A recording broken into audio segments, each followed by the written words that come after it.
Right, so now let's go to integration. So let's do integrals are divided into two. We have integrals with limits and you have integrals without limits. So let's do the one without limit first, then we'll go to the integrals with limits. Now the first thing you have to do is to clear your calculator. All right, the first thing you have to do is to do a clear your calculator. So because of the calculator I'm using here on my phone screen, I will not be able to do that, but I will tell you what you are going to do. Now to clear your calculator, you are going to press shift 9. When you press shift 9, you press 3, then you press equal to AC. You press equal to then AC. It clears your calculator. Understand? Now when you've cleared your calculator, then you continue. So you are if you are solving integrals, I think the best thing you have to do is to put your calculator in radian. Okay. Now how do you put your calculator in radian? You press shift mode 4. Put your calculator in radian. That is step 2. Shift mode 4. Step 1, clear your calculator. Step 2, put your calculator in radian, because when you are solving integrals in your equation, you could have trigonometric functions, so you could have other functions. So always put your calculator in radian. Now shift mode 4. Now the third one you are going to do is you are going to assign a value to your x. You are going to assign a value to your s. Now usually what I've been using so far, I like using 0.1. You can use any number, you can use any number of your choice. So I like using 0.1. Now when I press that 0.1, I'm going to press 0.1 shift ROCL then X. I will show you how to do this. Then you put your calculator. Now let's just go direct to the equation. So let's say we want to solve integral of x sine x dx. Let's say we want to solve integral of x sine x dx.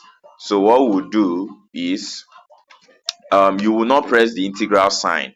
You are not going to press the integral sign. First you have to do is to make sure that my calculator is in radian, and of course my calculator here is in radian.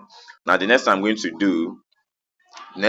do is to assign a value to my x value. So I said I like using 0.1, so I just press 0.1. When I press 0.1, I'm going to press ROCL. Now ROCL is above number 7. Then you press ROCL. Then I'll press I press shift ROCL. When I press shift ROCL, then I press X. Then you see how to press X is to press alpha X. Then it shows like this. It means that my 0.1 is going to represent my X. Now when I've done that, next I'm going to do is to impute the equation of the limits. Now how do I impute the equation? Is to impute the equation of the integral that you want to solve. Now how do I impute the equation of that integral?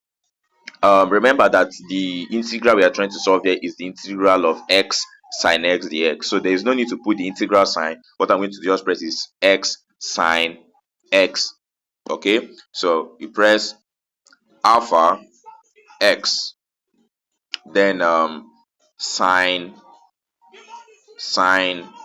x. Now when you press this value, then you press equal to get an answer.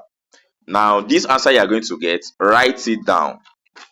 This answer you are going to get, you are going to do what? You are going to write it down. So we have 0.00998. You can just take an approximate value, 0.00998. Now you clear your value. Now you go to your option. You are going to go to your option that you have in that because I assume that it's going to be an optional question. You are going to have options to choose from A, B, C, and D. Now you go to your option. When you go to that your option, you are going to test for the one that is going to give you this value 0.00098 that you got. Now how do you get the value? Is to when you check below your alpha, you are going to see an integral of dx. Now what you do for me is press shift that value. So when you press it, because of I'm using a scientific calculator, so this is how it's going to be like, right? But if you use your normal Casio, if you just press shift that integral sign, it's going to appear like this. Then when you press this value in your option, you are going to press the values of the options that you have. You are going to press all the variables of the option that you have. Let's say in the option you have um let's say you have x, let's say you have alpha x, uh let's say x cos x plus x. Let's say this is the value of the answer. This is one of the options that you have. Then what you do here is when you come here, remember that you had set x equals 0.1 at the beginning. You just press 0.1. Now any answer that you get,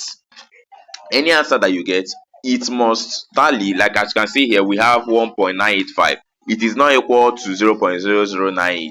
All right, so you keep on checking all the options till you get the options that gives you 0.0098. When you do that, that gives you the answer to the question. All right, now remember you'll be listed with four options, so you keep on changing this value, you keep on changing the options in this dx ddx. You keep on changing these options, and you when you keep on changing the answer, the correct option will give you the exact value of that 0.00998. When you just get that option is the correct answer to the integral. So just attempt it. If you have any complication, if you have any issue, just drop your question, I will answer it. All right, thank you.